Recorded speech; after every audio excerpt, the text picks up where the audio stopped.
S'introduire à l'impensable. J'ai le goût de vous présenter ce texte en référant à la douce, paisible et lumineuse vitalité d'Alexandra Strelitzky, qui fait corps avec son piano. Les œuvres de son album Inscape ont inspiré la rédaction de cet article pour donner le ton, définir le fil conducteur et partager l'essence des expériences rapportées. Inscape se définit comme étant l'unique essence de la nature profonde d'une personne, d'un lieu ou d'un événement, particulièrement illustré dans la poésie ou une œuvre artistique. Cette définition est évocatrice de l'objet de notre attention, soit l'impossibilité confirmée ou probable de réaliser son chemin de Compostelle en 2020. Impossibilité réelle pour les départs du printemps et de l'été, qui s'est drastiquement imposée par un confinement généralisé décrété par les gouvernements suite à la propagation pandémique d'un fichu de virus tout aussi invisible qu'imprévisible. Convenons pour l'occasion que l'expérience de Compostelle est cette poésie et cette œuvre artistique qui rejoint cette unique essence de la nature profonde d'une personne à la rencontre de soi, de l'autre et de plus grand que soi. Cette analogie n'est pas exagérée si on renvoie aux très nombreux qualificatifs et superlatifs qui encensent cette expérience unique à chacun et qui contribuent à ce qu'elle soit, au fil des années, une destination très prisée et hautement symbolique pour la vivre intensément en étant porteuse d'ouverture, de découverte, de transition, de changement et même de transformation. Je ne partais pas sur le chemin de Compostelle en 2020, mais je porte cependant en moi l'effervescence et la fébrilité de mes départs éminents en 2013 et en 2015. Ces manifestations ne sont pas que des souvenirs. Elles sont perception, émotion, image, réflexion, partage et même mode de vie. Lorsque la présidente de l'Association du Québec à Compostelle, Joanne Morin, m'a invité à écrire cet article, j'ai eu une pensée compatissante pour toutes ces personnes dont vous faites partie, qui étaient confrontées à ne pas réaliser leur chemin en 2020, après avoir bénéficié des préparatifs offerts par les très nombreux bénévoles de l'association dans les différentes régions du Québec. Elles étaient, vous étiez, plus de 600, comme on mentionnait tantôt, 608, sur le chemin du grand départ. D'où l'idée de réaliser un court sondage pour connaître vos et l'ensemble des réactions à l'annonce de cette impasse ainsi que les moyens qu'elles ont utilisés à ce jour pour s'adapter à ce chemin, retourner au vestiaire, mis en suspens ou peut-être vécu autrement. Le texte qui suit est inspiré en bonne partie par les nombreux témoignages reçus. Nous vous remercions grandement ceux et celles qui nous les ont généreusement partagés. Le sens donné à son expérience du chemin. Pour saisir la portée de l'impossibilité de partir sur un chemin de Compostelle en 2020, il est important d'être à l'écoute du sens que revêt cette expérience dans l'esprit et le cœur des partants. Pour les personnes qui en étaient au premier départ, c'était souvent un projet de vie, qualifié de rêve et anticipé depuis plusieurs années. Un véritable hymne à la vie. Elles étaient désireuses de se poser en solitaire ou avec un être cher pour faire le point en abordant leur vie autrement, dans un élan de liberté, avec le désir de se faire plaisir et de se faire du bien. Pour celles qui en étaient à un deuxième ou un Xème départ. C'est souvent une joie qui est présente. Ces personnes savent bien que tous les chemins sont différents, mais elles savent aussi qu'elles retrouveront l'essence de l'expérience du chemin, empreinte de liberté, de simplicité, de découverte et de solidarité généreuse.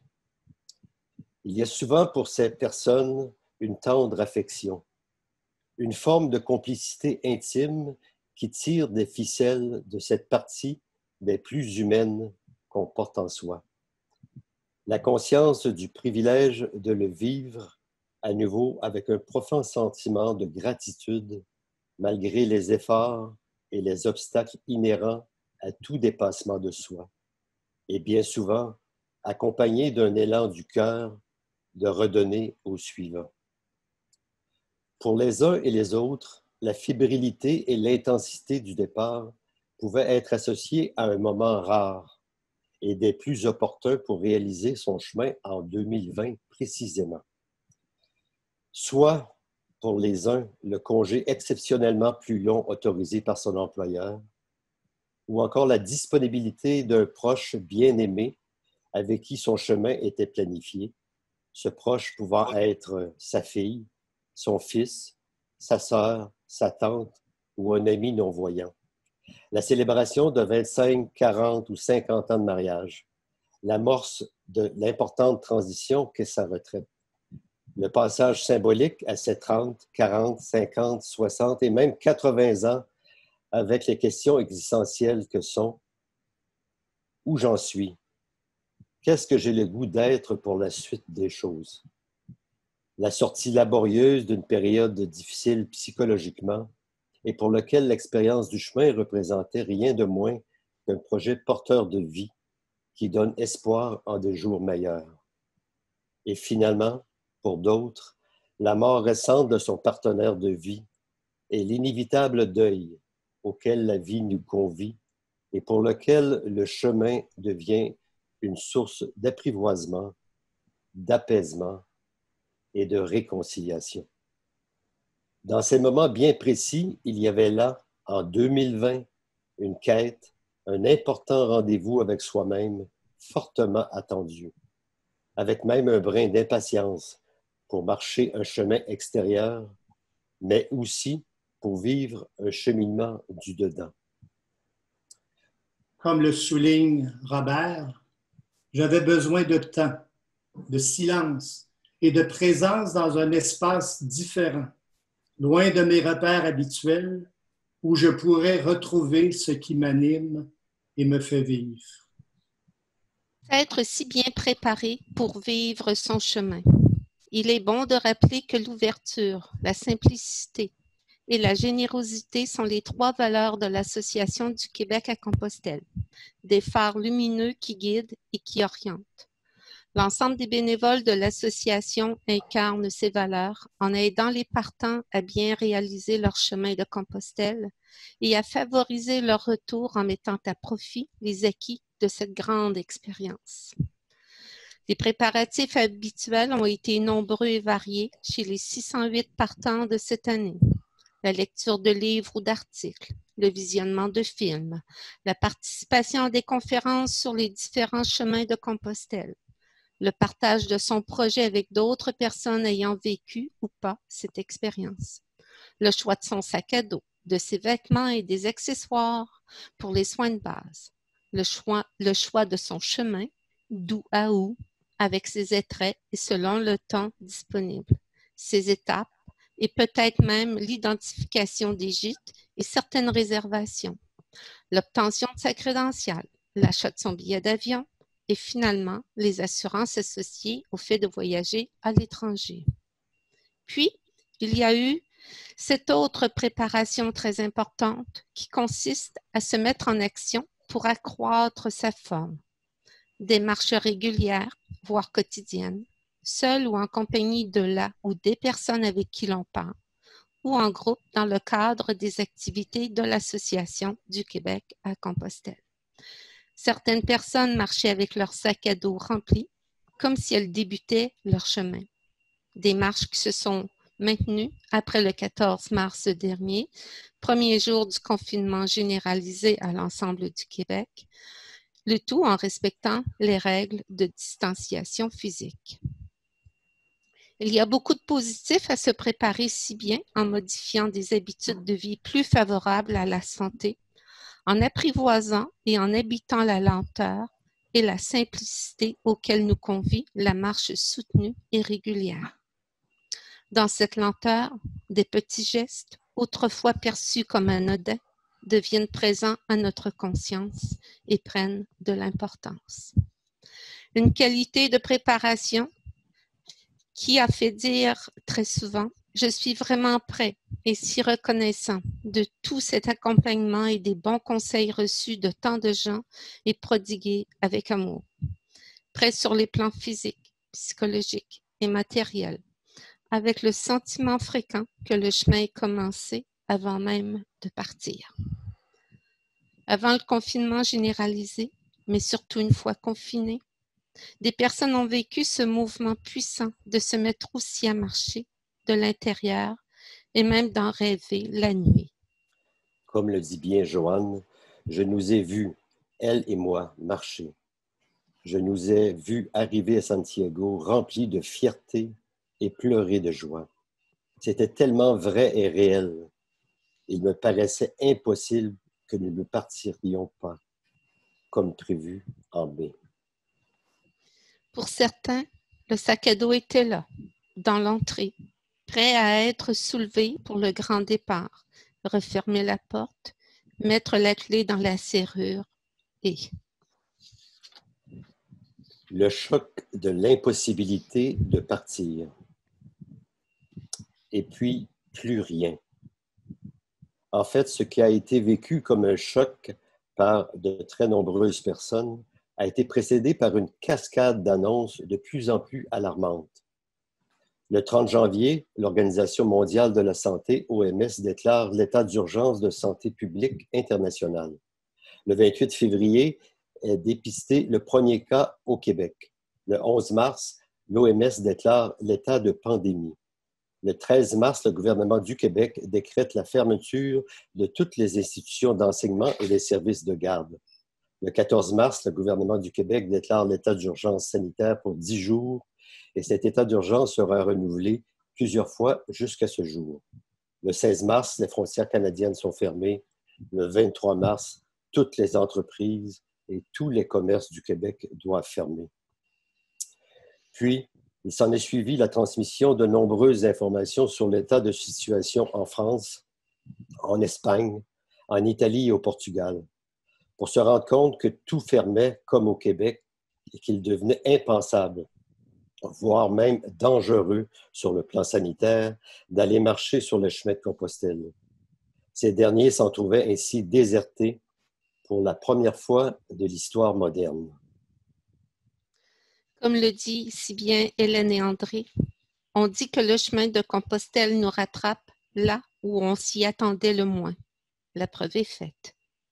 Cette séquence d'événements majeurs et historiques, échelonnée sur 2 mois, est importante pour comprendre l'évolution et la variété des réactions des personnes qui devaient partir sur un chemin de Compostelle en 2020. Au début des annonces de confinement, une première réaction a pu en être une de doute et d'inquiétude. Pourrons-nous partir tel que prévu? Suivie d'une incrédulité croissante au fur et à mesure que les annonces de fermeture et de confinement se succédaient. Sans nécessairement nier la réalité, on tente de la minimiser. On se dit, ça se peut pas, c'est trop gros, ça va finir par passer, on va pouvoir y aller quand même. Plusieurs ont dû se dire ça jusqu'à la dernière minute. Certains ont même officiellement repoussé leur départ à l'automne en pensant que la situation s'améliorerait suffisamment d'ici là. Peut-être que l'avenir leur donnera raison, qui sait. Quand les partants ont pris conscience de cette réelle impossibilité de partir au printemps et à l'été, ce moment peut avoir été vécu par plusieurs comme un choc, un grand vide, un sentiment de manque et de perte, de s'être fait dérober son projet, son rêve. Cette réaction a pu être accompagnée d'une profonde déception, d'une tristesse innommable, de frustration, voire même d'une certaine colère, d'un sentiment d'échec ou d'impuissance, de symptômes dépressifs et ou d'une certaine confusion. Or, les spécialistes reconnaissent dans plusieurs de ces réactions la manifestation d'un processus de deuil. La célèbre psychiatre américaine Elisabeth Kubler-Ross a beaucoup travaillé sur les différentes étapes du deuil pour illustrer la subtilité de ces manifestations et parfois la cohabitation éprouvante de certaines d'entre elles. Ce processus de deuil débute souvent par un déni ou une minimisation des faits. Idéalement, il se termine par un lâcher-prise et une acceptation paisible. Cette acceptation paisible peut cependant être exigeante à atteindre et surtout demander beaucoup de travail et de temps. Dans le contexte actuel de pandémie et de confinement généralisé, c'est davantage une résignation qui a pris place. C'est moins douloureux de se résigner lorsqu'une lueur d'espoir de repartir demeure tout de même au fond de soi. À cet effet, il est intéressant de préciser qu'une grande caractéristique du processus de deuil est justement le maintien de l'espoir en continu, puis de manière intermittente jusqu'au moment où l'aboutissement du deuil ne laisse plus d'autre choix. La réalité inéluctable s'impose à nous. Il est difficile de mettre en pause sur la glace ou au vestiaire un projet de vie qui nous fait rêver. C'est perçu comme inconcevable, inacceptable. Tant de bouleversements dans le scénario qu'on s'apprêtait à réaliser. L'état d'endeuillé est bien présent. Laissons la parole à quelques partants qui en témoignent avec sensibilité. Comme nous le partage François, au cœur de cet enfer invisible qui nous frappe de toutes parts, je n'ai jamais voulu admettre une horreur pareille. Comme l'écrit Nicole, l'annulation de ce voyage longuement et minutieusement planifié est la plus grande déception de ma vie. Joanne ajoute, ce voyage représentait pour moi la consolidation de mon cheminement personnel et spirituel. Et pour Andréane, la COVID a bousculé mon bonheur et je suis passée par toutes sortes d'émotions, puisque je ne sais pas quand je pourrai me libérer à nouveau pour un aussi long congé. Marc ajoute, je ne vois pas comment une telle occasion pourrait se représenter pour moi. Je suis triste à savoir que cette fenêtre s'est possiblement refermée à jamais. À vrai dire, je suis complètement dévasté. J'ai l'impression d'avoir raté l'occasion unique d'une vie. Et pour Ronald, j'ai vécu le deuil du projet durant la durée du confinement, sans pouvoir ouvrir un seul livre, regarder une seule photo du chemin. Il n'y avait plus d'espace pour rêver la préparation. En termes de stress et d'anxiété, n'avoir pu partir est une importante épreuve. S'y ajoutent les craintes de contracter la COVID, ainsi que de la transmettre sans trop s'en rendre compte, sachant que les personnes asymptomatiques peuvent aussi la transmettre. Quel virus sournois! Le confinement généralisé a pu amplifier le choc en créant un espace physique et psychologique propice à la rumination de sa déception et une accentuation de sa tristesse sans trop avoir l'opportunité de la partager. D'autant plus que les membres de l'entourage ont souvent de la difficulté à comprendre ce qui anime une personne à vivre l'expérience d'un chemin de Compostelle. Certaines personnes se sont probablement fait dire par leur entourage qu'elles ne partiraient pas. On leur a dit avant même qu'elles soient prêtes à reconnaître cette impasse. Pour plusieurs proches, partir cette année ou l'an prochain, c'est du pareil au même. C'est juste une question de changement dans le calendrier. Voyons. Plus subtil, mais tout aussi éteignoir, est cette perte de légitimité de sa tristesse, de sa peine et de ses autres émotions qui débordent alors que les morts dramatiques en CHSLD et les très nombreuses pertes d'emploi ne cessent de s'accumuler en cette période de pandémie et de confinement. Il a pu y avoir aussi des décès et des pertes d'emploi dans la vie intime de certaines partantes, rendant encore plus secondaire la peine de ne pas partir vers Compostelle. Puis, il y a eu tous ces travailleurs et travailleuses qui vivent habituellement du passage et de la présence de centaines de milliers de personnes sur les chemins de Compostelle et qui se retrouvent sans revenus, elles aussi confinées. Quelle tristesse! Avoir les moyens de réaliser un rêve dans un tel contexte dramatique devient alors un privilège qui invite, somme toute, à la discrétion. De parler de sa grande tristesse, de ne pas le réaliser, est susceptible d'être tabou, tout au moins malaisé. On entend les propos qui se tiennent à peine. De quoi te plains-tu? On en vient même à se le dire à soi-même. Cette perte de légitimité de sa tristesse rend encore plus saillante la conscience de ce qui vient d'être évacué de sa vie en 2020. Cette expérience de grande liberté qui aurait été vécue à son rythme dans ses instants présents et renouvelés, à répondre simplement à ses besoins de base, dormir, manger et se mettre en mouvement. Une liberté qui se serait abreuvée de l'émerveillement ressenti en contact étroit et prolongé avec une nature inspirante. Une liberté qui aurait allégé et nourri le cœur et l'âme avec ses rencontres intimes, réflexives et souvent joyeuses entre pèlerins ou avec des aubergistes, et particulièrement lors des repas communautaires, et solidairement partagés avec ces longues marches quotidiennes entre deux étapes. Devant ces annonces successives, certains voient leur motivation de partir s'effriter et réduisent leurs préparatifs. Une couche de tristesse s'ajoute et une peur s'installe à l'idée de ne pas être capable ou en mesure de vivre son projet en 2021 ou lors d'une année subséquente. D'autres, enfin, rationalisent en se disant qu'il est peut-être mieux qu'il en soit ainsi. Cependant, la rationalisation apaise peut-être, mais ne permet pas d'acquérir cette compréhension et cette intégration nécessaire à une réelle acceptation. Puis finalement, il y a les démarches astreignantes de demande de remboursement, de dédommagement ou de crédit de billets d'avion, particulièrement lorsqu'on n'a pas acheté d'assurance annulation. Confronté parfois à attendre la journée prévue du départ pour confirmer l'impossibilité de s'envoler. Il y a aussi les annulations de réservation de gîtes, d'auberges, si on en avait fait avant de partir, ce qui ajoute un stress par-dessus tout le reste de l'épreuve.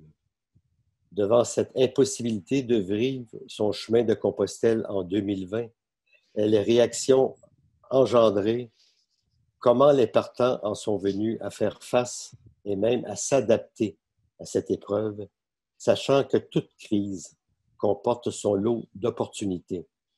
C'est la deuxième question qui a été posée aux partants et dont les réponses ont inspiré la deuxième partie de notre texte.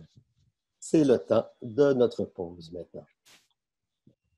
Rebondir pour donner du sens à son impossibilité de partir. Le verbe rebondir renvoie souvent au concept de résilience dont le pédopsychiatre Boris Cyrulnik nous a si souvent entretenu avec clarté et bienveillance. Lui-même étant l'incarnation de cette résilience, ayant vécu les affres et les horreurs de la guerre alors qu'il était enfant. C'est à la présente étape de rebondir que la résignation, décrite précédemment, a pu opérer pour se transmuter chez plusieurs partants en une certaine acceptation. Il y avait là un passage étroit et difficile en temps de confinement, tel l'avancement d'un funambule sur un fil étroit. Un enjeu de santé physique et de santé mentale. Comme le disent bien Hélène et André, Ce chemin n'en est-il pas un, entre autres, de dépouillement, de renoncement et de lâcher-prise? L'occasion nous est donnée de mettre cette affirmation en pratique plus que jamais. Plusieurs ont fouillé en eux et en elles pour se raccrocher aux dispositions intérieures qui leur étaient essentielles. C'est ainsi que des initiatives ont été prises pour donner du sens à tous ces préparatifs qui les avaient conduits au pied de la porte du grand départ. Un rebondissement qui témoigne de beaucoup de résilience pour s'adapter à leur impasse, sans toutefois évacuer les blessures et les cicatrices qui ont pu prendre place en dedans. Comme en témoigne José, j'ai décidé de ne pas me laisser abattre par quelque chose sur laquelle je n'ai aucun contrôle.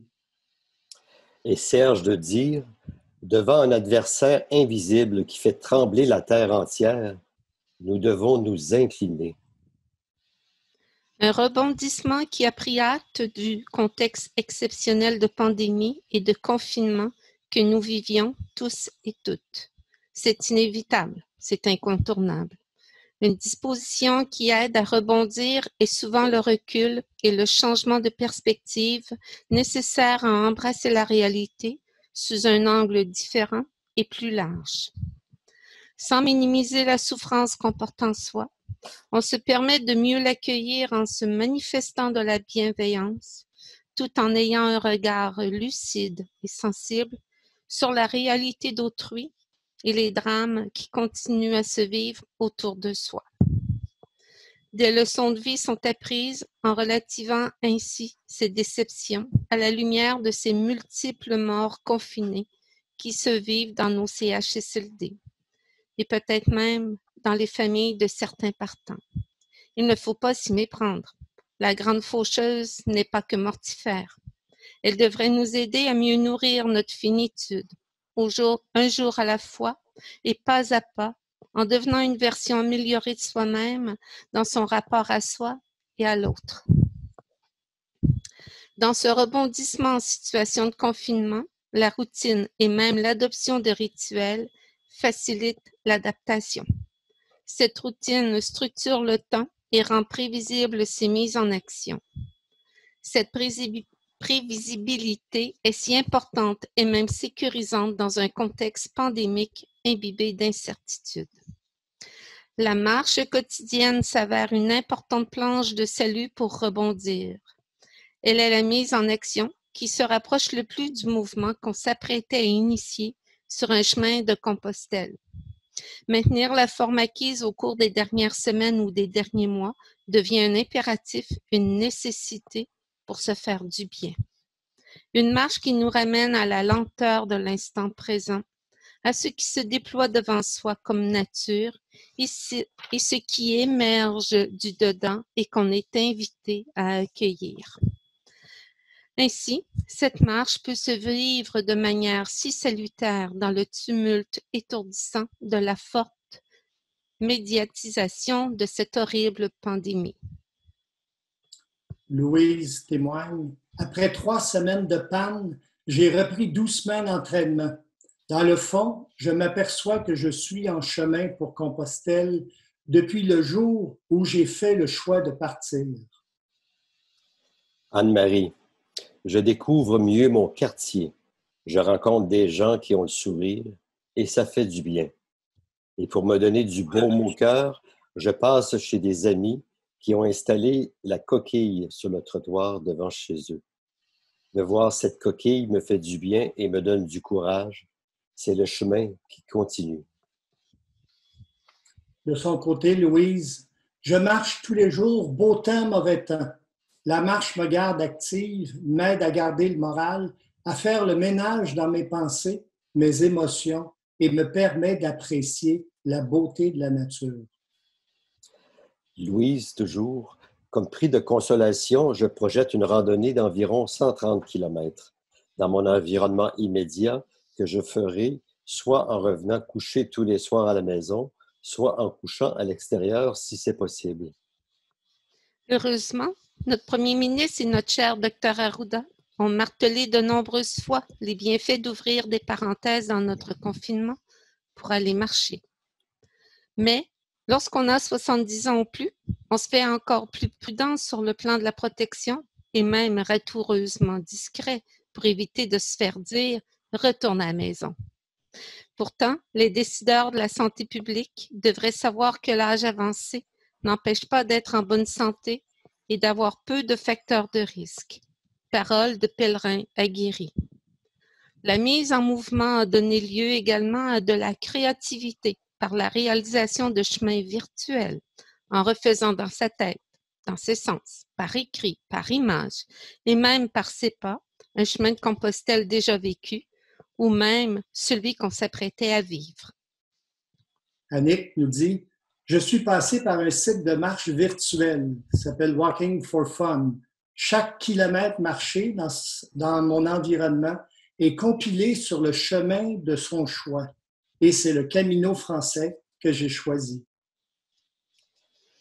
Yves nous parle de son expérience. Il dit « J'ai marché pendant 21 jours dans un grand parc à proximité, entre 15 et 20 km par jour, en suivant mentalement les étapes que je ferais si j'étais sur la Via Francigena.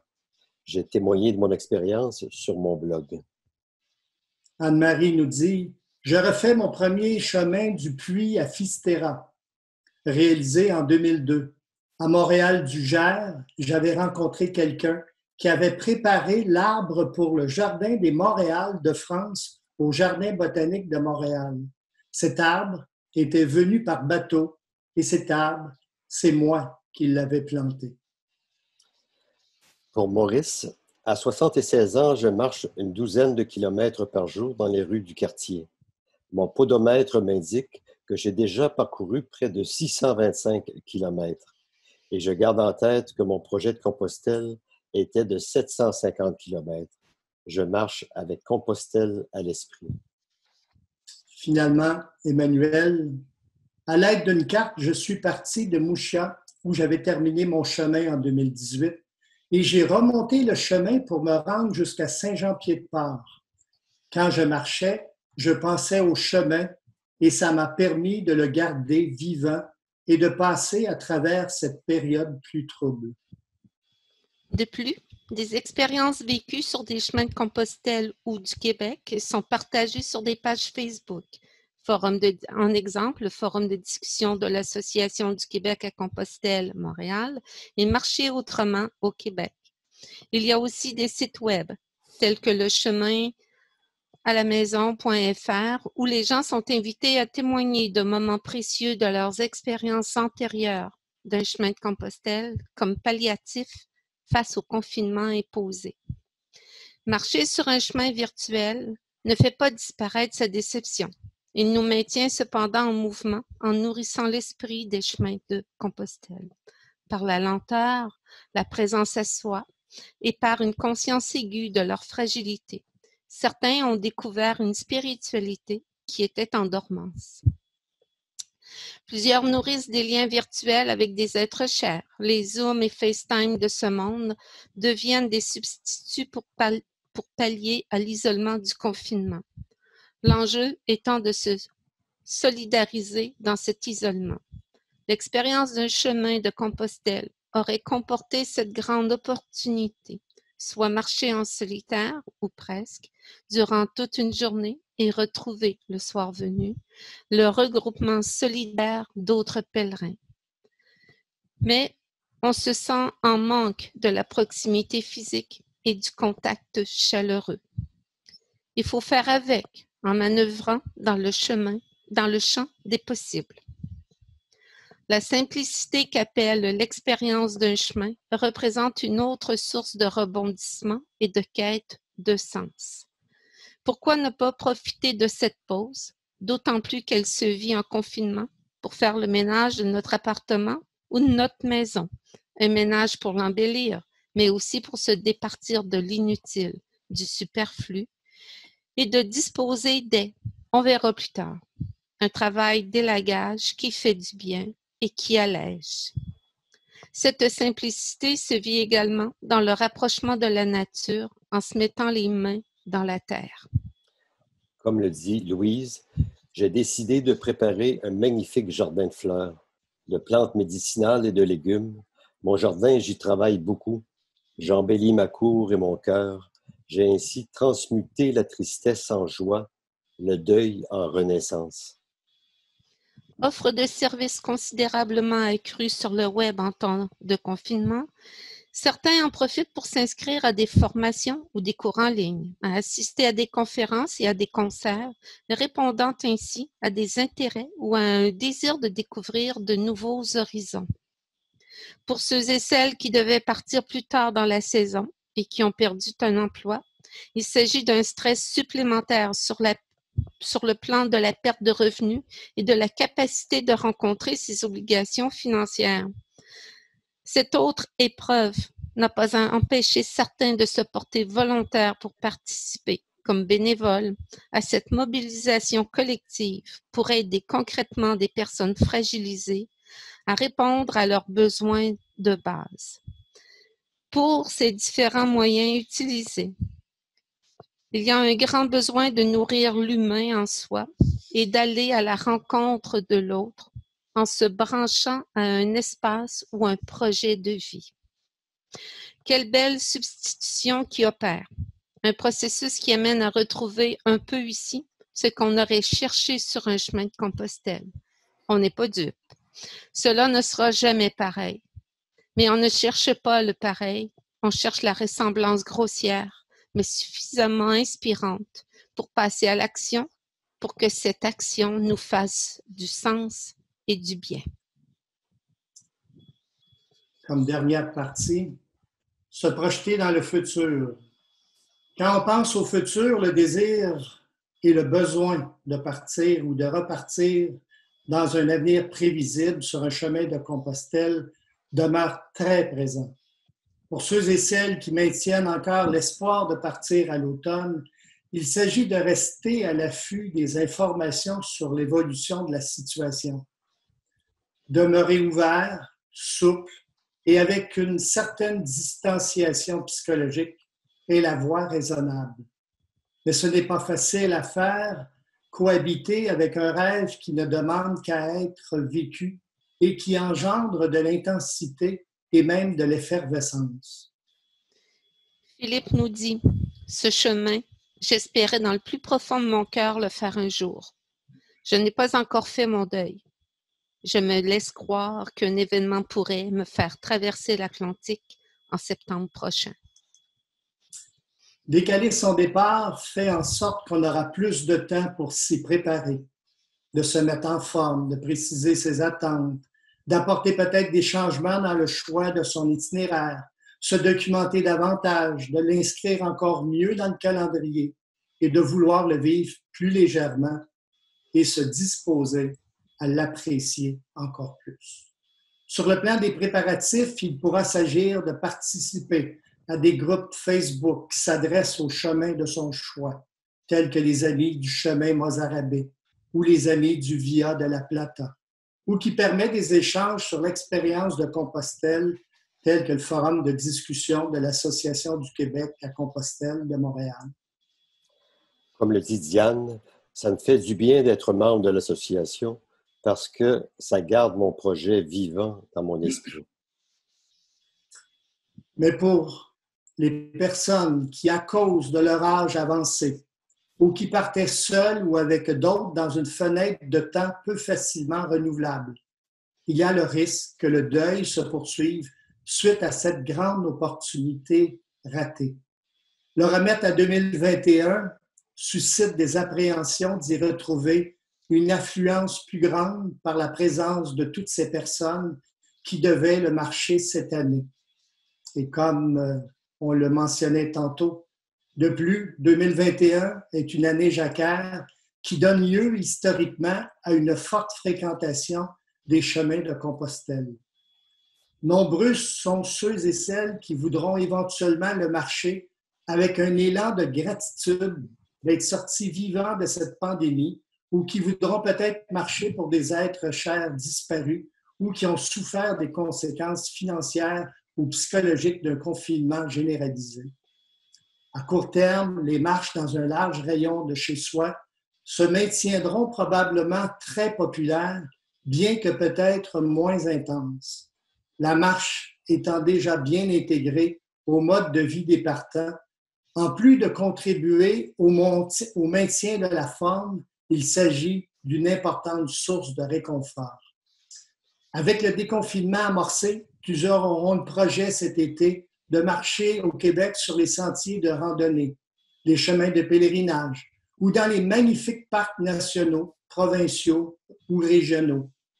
Ces derniers sont très appréciés par les membres de l'Association du Québec à Compostelle. Mais il n'est pas dit qu'il sera possible de faire de longues randonnées. Au-delà des autorisations gouvernementales, il y aura toute la logistique nécessaire pour respecter les conditions sanitaires pour prévenir la contamination, particulièrement dans les lieux d'hébergement. Ces autorisations et cette logistique sanitaire influenceront également l'attrait et la faisabilité de vivre son chemin de Compostelle à l'automne. En plus du fait que les règles soient difficiles à respecter, elles entraîneront probablement une diminution de la capacité d'hébergement. Serge nous dit, toutes les nouvelles mesures de la santé publique de déconfinement rendront sûrement le chemin, qu'il soit ici au Québec ou à Compostelle, moins plaisant et plus difficile pour les marcheurs. Nous devrons socialement nous y adapter. Cette pandémie a rendu le futur profondément incertain, avec une conscience accrue que nous ne sommes pas maîtres des événements. Ce temps historique de pandémie a instauré un sentiment d'insécurité et de vulnérabilité devant la fragilité de la vie et l'impermanence des choses. Il a mis en avant-scène cette mort inévitable qu'on tente d'évacuer en vivant souvent comme si nous étions immortels. Oui, on va mourir. C'est une des seules certitudes. Bien qu'on souhaite qu'elle se manifeste le plus tard possible, elle s'invite parfois de manière impromptue et dramatique. Cela prendra peut-être beaucoup de temps avant de retrouver une certaine naïveté ou insouciance quant au risque potentiel d'une expérience de pèlerinage sur les chemins de Compostelle ou d'autres types de voyages à travers le monde. L'expression « arc-en-ciel, ça va bien aller », visible à profusion aux fenêtres de nos maisons, a tellement nourri l'espoir. Pas nécessairement un espoir de revenir comme avant, mais celui qui aspire à apprécier davantage la vie, simplement et solidairement, et qui fait dire à Serge en guise de conclusion « Je marche et je vis. Le chemin sera encore là, à nous de l'attendre. Et dans l'attente, de faire autrement. » Et pour boucler la boucle, revenons à l'album d'Enscape d'Alexandra Strelitzky. Sa dernière pièce s'intitule « Le nouveau départ », une inspiration qu'on pourrait qualifier d'annonciatrice. Le ton est ainsi donné avec espérance pour la suite des choses. Mais on ne repart pas à zéro. On repart avec ce qu'on porte en soi de force et de vulnérabilité, ainsi qu'avec les engagements et les solidarités que l'on nourrit pas à pas, jour après jour. Buon cammino.